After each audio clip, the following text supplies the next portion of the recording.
More buses carrying asylum seekers from Texas to New York arrived at the Port Authority bus terminal this morning. But what's next for these migrants after they arrive here in the city? Jessica Formoso is finding out. 5 busloads of migrants coming from Texas arrived at the Port Authority terminal today. One of those buses showed up this morning unannounced. Again, this shows the lack of coordination and willingness to work with the city of New York by Governor Abbott.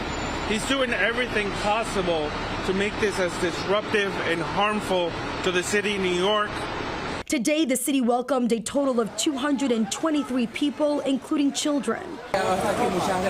Yesterday, 237 asylum seekers arrived, setting a record for the most migrants to make their way to New York City in a single day. City officials say more than 7,000 migrants are now in shelters across the city. Manuel Castro, the commissioner of the mayor's Office of Immigrant Affairs, has some concerns after learning and seeing for himself that some of the migrants who arrived on Wednesday had on bracelets with barcodes. Yesterday, we witnessed how they were scanning and removing barcodes from asylum seekers as they were arriving. He's treating people as less than humans. He's treating them as cattle. Castro says many of the people want to get off the bus in different states, but are afraid to do so, fearing they are being tracked.